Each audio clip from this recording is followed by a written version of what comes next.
नमस्कार मित्रांनो. आजच्या व्हिडिओमध्ये आपण चर्चा करणार आहोत मिथुन राशीचं जानेवारी 2025 करताचं संपूर्ण राशीफळ. मिथुन राशीकरता गेले 2 ते 3 महिने शारीरिकदृष्ट्या किंवा मानसिकदृष्ट्या म्हणावे तेवढे व्यवस्थित नव्हते. वेगवेगळ्या प्रकारच्या चिंता होत्या किंवा मानसिक त्रास होते. काही जणांना शारीरिकतेच्या संदर्भातले त्राससुद्धा तुम्ही अनुभवलेले असतील. हा जो संपूर्ण महिना आहे म्हणजे जानेवारीचा जो महिना आहे तो नेमका कशा प्रकारचा राहील, सर्व संदर्भातले खुलासेवार चर्चा आपण या व्हिडिओमध्ये करणार आहोत. सुरुवातीला आपण चर्चा करू की तुमचं जे स्वास्थ्य आहे मानसिक किंवा शारीरिक हे नेमकं कशा प्रकारचं राहील. जसं की तुमच्या राशीचा जो स्वामी आहे बुध, जो की तुमच्या 6व्या स्थानामध्ये भ्रमण करतोय. 5 तारखेनंतर 7व्या स्थानात येईल, जवळ 5 ते 24 तारखेपर्यंत 7व्या स्थानात राहील आणि त्यानंतर तो अष्टम स्थानामध्ये भ्रमण करणार आहे. याचप्रमाणे तुमच्या राशीमध्ये जो मंगळ आहे वक्री द्वितीय स्थानामध्ये भ्रमण करतो आहे. 22 तारखेनंतर तो तुमच्याच राशीमध्ये भ्रमण करणार आहे आणि अष्टमामध्ये बुध आणि रवी दोन्ही ग्रह विराजमान असणार आहे. तर साधारणतः या सर्वांचा विचार करायचा झाला तर या संपूर्ण महिन्यामध्ये तुम्हाला मानसिक किंवा शारीरिक त्रास अजिबात होणार नाही. त्याच्यामुळे तशी काही काळजी करू नका. गेल्या साधारण महिना 1.5 महिन्यामध्ये जे मानसिक त्रास किंवा शारीरिक तणाव जे तुम्ही सहन केले होते ते साधारण ह्या महिन्यात तसे काही दिसणार नाही. त्याच्यामुळे तशी काही काळजी करू नका. हा संपूर्ण महिना शारीरिकतेच्या संदर्भात तुम्हाला बराचसा व्यवस्थित राहील. फक्त इथे एकच गोष्ट सांगण्यासारखी वाटते, ती म्हणजे 22 तारखेनंतर जो मंगळ वक्री होऊन तुमच्याच राशीमध्ये येणार आहे, हा तुमच्या राशीमध्ये असणार आहे. तर या दरम्यान तुम्ही बऱ्याच प्रमाणात ॲक्टिव्ह असणार. बऱ्याच प्रमाणात खरं तर तुमची जी रास आहे ही शारीरिक जे कामं आहेत ही करण्यासाठी तेवढीची स्टर्डी नाही आहे. त्याच्यामुळे शारीरिक भार जास्त पडला की लगेच तुम्हाला थोडेसे स्ट्रेस तयार होतो किंवा थोडेसे शारीरिक त्रास तयार व्हायला सुरुवात होतात. तर तशा प्रकारचे थोडेसे अनुभव येतील. तर स्वतःला किती शारीरिक त्रास द्यायचे किंवा किती तणाव घ्यायचा हे थोडं महत्त्वाचं. म्हणजे तुम्ही ॲक्टिव्ह राहाल. हा जो तणाव असेल हा पॉझिटिव्ह असेल. त्याच्यामुळे तशी काही काळजी करू नका. फक्त इथे एकच गोष्ट आहे की जो मंगळ तुमच्या 22 तारखेनंतर तुमच्याच राशीमध्ये येणार आहे तो जवळजवळ पुढच्या 2 महिन्यामध्ये जवळजवळ मार्च महिन्यापर्यंत तुमच्याच राशीमध्ये असणार आहे. तर मंगळ ज्यावेळेस राशीमध्ये येतो त्यावेळेस आपण जास्त प्रमाणात ॲक्टिव्ह होतो. म्हणजे गोष्टी स्वतःहून करायला तयार होतो. ज्या गोष्टी आपल्याला होण्यासारख्या नसतात त्याही होतात. आपल्याला कॉन्फिडन्स एनर्जी लेवल खूप चांगली होते. परंतु या सगळ्या दरम्यान जवळजवळ तुम्हाला स्वतःच्या शारीरिक स्वास्थ्याकडे सुद्धा लक्ष देणं गरजेचं आहे. अति ताण करून घेऊ नका, अति ॲक्टिव्ह राहू नका की जेणेकरून तुम्हाला आरोग्याचे त्रास चालू होते. तर या ठिकाणी थोडंसं लक्ष देणं गरजेचं आहे. एकत्रित सांगायचं झालं तर मानसिक आणि शारीरिक जे त्रास आहेत ते तुम्हाला या महिन्यात जाणवणार नाहीत. यानंतर आपण चर्चा करू की तुमचा आर्थिक स्तर आहे तो नेमका कशा प्रकारचा राहील. जसे की तुमच्या द्वितीय स्थानामध्ये जो मंगळ आहे तो वक्री असणार आहे आणि 22 तारखेनंतर तो तुमच्या राशीमध्ये येणार आहे. राशीचा जो पंचमेश आहे शुक्र, जो की भाग्यस्थानामध्ये भ्रमण करतो, 31 तारखेनंतर दशमान भ्रमण करेल. राशीचा जो अष्टमेश आहे शनी, जो की तुमच्या भाग्यस्थानामध्ये भ्रमण करतोय, तो मार्गी आहे आणि अष्टम स्थानात बुध आणि रवीसुद्धा असणार आहेत. आणि राशीचा जो लाभेश आहे मंगळ, तो द्वितीय तुमच्या राशीत असणार आहे. तर एकत्रित या सर्व ग्रहांचा विचार करायचा झाला तर या संपूर्ण महिन्यामध्ये म्हणजेच जानेवारी 2025च्या संपूर्ण महिन्यामध्ये आर्थिक संदर्भात काहीही काळजी करू नका. आर्थिक संदर्भात हा जो संपूर्ण महिना तो अतिशय चांगला राहील. तुम्हाला अपेक्षित किंवा अनपेक्षित अशा प्रकारचा धनलाभ मिळून जाईल, जो की खूप चांगला आहे. दुसरी महत्त्वाची गोष्ट म्हणजे थोडंसं स्वतःच्या खर्चावर नियंत्रण ठेवणं गरजेचं राहील. तुमची जी राशी आहे त्याच्या आवडीनिवडी कायम बदलत असतात. म्हणजे एकाच गोष्टीबद्दल आवड कायम राहणं हा प्रकार नाही. कालांतराने तुमच्या ज्या आवडीनिवडी बदलतात मग त्या दरम्यान तुमचे खर्चही वाढतात आणि खर्च करण्यात किंवा शॉपिंग करण्यामध्ये तुमची राशी थोडीशी पुढेच आहे. तर त्या संदर्भात या संपूर्ण महिन्यामध्ये तुमचे शॉपिंग किंवा खर्च, साधारणतः अनावश्यक खर्च, याकडे थोडंसं लक्ष देणं गरजेचं राहील. याचप्रमाणे जर तुम्ही शेअर मार्केटमध्ये ट्रेड करत असाल तर या महिन्यामध्ये काही चांगले अनुभव तुम्हाला निश्चित येतील. याचप्रमाणे जर का तुम्ही यापूर्वी काही इन्व्हेस्टमेंट केलेली असेल तर त्याचे जे रिझल्ट्स आहेत, त्याचे जे आउटपुट आहेत ते सुद्धा तुम्हाला या महिन्यामध्ये बऱ्याच प्रमाणात चांगल्या प्रकारे मिळतील. या महिन्यामध्ये आणखीन एक चांगली गोष्ट आहे ती म्हणजे भाग्याची साथ तुम्हाला लाभेल. म्हणजे जे कामं तुम्ही कराल ते पूर्णत्वाला जातील. खरं तर तुमची जी रास ही बरीचशी कामं एकदम करायला धावते आणि कुठलंच काम सहसा वेळेवरती किंवा नेमकं पूर्ण होत नाही. परंतु या महिन्यामध्ये थोडासा वेगळा आणि चांगला अनुभव तुम्हाला निश्चित येईल.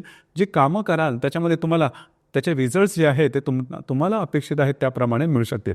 त्यामुळे ह्या महिन्यात त्या बाबतीत सुद्धा तुम्हाला खूप चांगला दिसून येईल. मंदिरांना धार्मिक स्थळी जाणं, मंदिराला भेटी देणं, पवित्र स्थळी भेटी देणं, अशा प्रकारचे काही अनुभव तुम्हाला या महिन्यामध्ये निश्चित मिळतील. यानंतर आपण चर्चा करू की तुमचं गृहसौख्य नेमकं कशा प्रकारचं असेल. जसं की चतुर्थेस जो बुध आहे हा तुमच्या षष्ठ स्थानामध्ये भ्रमण करतो आहे. तर साधारणतः तो 5 तारखेनंतर सप्तमात भ्रमण करेल. 5 ते 24 तारखेपर्यंत सप्तमात असेल. तर घरातल्या व्यक्तींबरोबरच्या सुद्धा गोष्टी थोड्याशा बरोबर नव्हत्या. घरातलं वातावरण काय ठीक चाललं नव्हतं गेल्या साधारण 1.5 महिन्यापासून. तर आता ज्या गोष्टी त्या बऱ्याचशा तुमच्या रुळावर येऊ शकतील. घरातल्या व्यक्तींबरोबरचे नातेसंबंध सुद्धा असतील. त्यांच्यावर जे इंटरॅक्शन आहे ते तुमचं चांगल्या प्रकारचं दिसून येईल.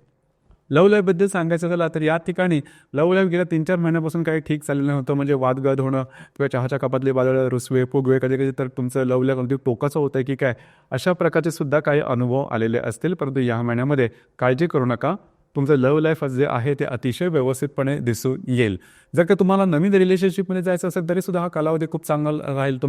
तुम्हाला अपेक्षित अशा काही संधी मिळू शकतील किंवा अशा काही गोष्टी होऊ शकतील की ज्यामुळे तुमची मानसिकतासुद्धा बऱ्याच प्रमाणात स्थिर राहील. जर तुम्ही कोणाच्या रिलेशनशिपमध्ये असा त्यांच्याबरोबर कुठे बाहेर फिरला जाण्याचा योगसुद्धा या दरम्यान संभवतो. तर एकंदरीतच रिलेशनशिपच्या मामल्यामध्ये सुद्धा हा महिना तुमच्यासाठी शुभफलदायी राहील. ज्या गर्भवती महिला आहेत त्यांच्यासाठी सुद्धा हा संपूर्ण कालावधी अतिशय चांगला दिसून येईल. गेल्या साधारण 1-1.5 महिन्यामध्ये 1.5-2 महिन्यामध्ये जे त्रास तुम्ही बघितलेले असतील ते या महिन्यात तसे दिसणार नाही. त्याच्यामुळे तशी काय काळजी करू नका.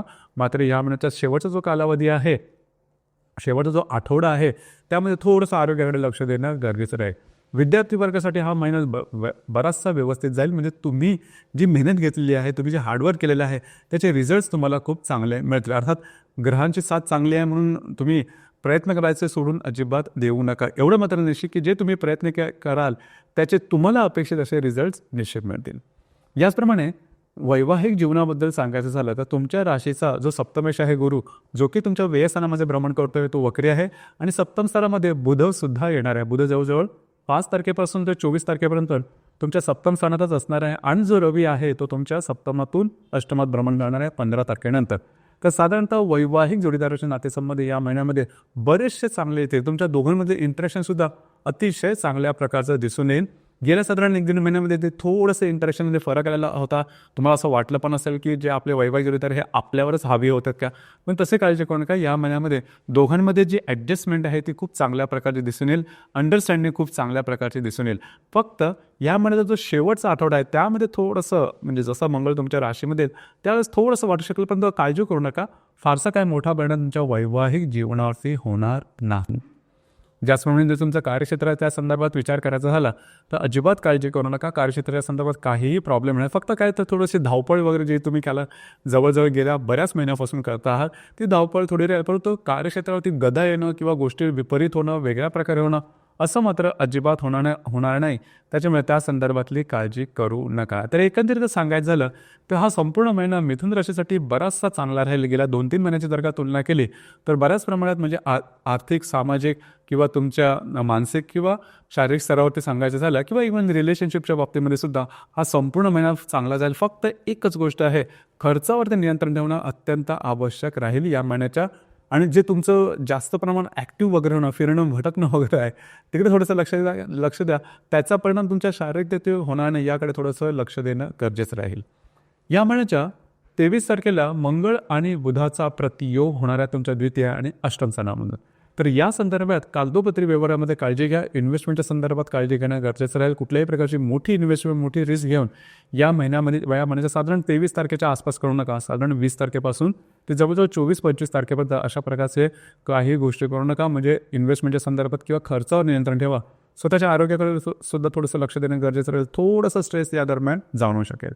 त्यातून 25 जी तारीख आहे ती बऱ्याच प्रमाणात शुभफलदायी राहील. तुमच्याच राशीमध्ये भ्रमण करणारा वक्री मंगळ आणि भाग्यात भ्रमण करणारा जो शुक्र आहे तो त्यांचा त्रिकोणी होणार आहे. हा त्रिकोणी तुमच्यासाठी बऱ्याच प्रमाणात शुभफलदायी असणार आहे. खास करून तुमच्यामध्ये आणि तुमचे जे वैवाहिक जोडीदार आहेत त्यांच्यामध्ये इंटरॅक्शन चांगलं. आणि सगळ्यात महत्त्वाचं म्हणजे तुम्हाला भाग्यकारक काही घटनांचा या दरम्यान अनुभव येऊ शकेल. जर का तुम्ही काही नवीन कामं हातात घेतलेली असेल, त्या संदर्भात विचार करत असाल किंवा काही कामं तुम्हाला प्रत्यक्षात करायची असेल तर त्या संदर्भातल्या चांगल्या संधी तुम्हाला या दरम्यान निश्चित मिळू शकतील. तर 25 तारखेला होणारा शुक्र मंगळाचा जो त्रिकोण योग आहे तो तुमच्यासाठी शुभफलदायी राहील.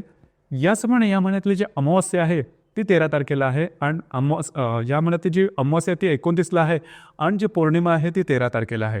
तर साधारण अमावस्या आणि पौर्णिमेच्या दरम्यान रविचंद्राचं आकर्षण थोडं जास्त असतं पृथ्वीकडे आणि त्यामुळे थोडंसं आपण जास्त भावना देत होतो, इमोशनल होतो आणि भावनातीत होऊन घेतलेले निर्णय चुकण्याची शक्यता जास्त असते. तर या संदर्भात थोडीशी काळजी घेणं गरजेचं राहील. साधारणतः 13 आणि 29 या 2 तारखेदरम्यान कुठल्याही प्रकारचे महत्त्वपूर्ण निर्णय घेऊ नका. कमिटमेंट, प्रॉमिसेस, कागदोपत्री व्यवहार किंवा विवादामध्ये जाऊ नका. तर मित्रांनो, हे होतं जानेवारी 2025 करताचं मिथुन राशीचं संपूर्ण राशीफळ. धन्यवाद.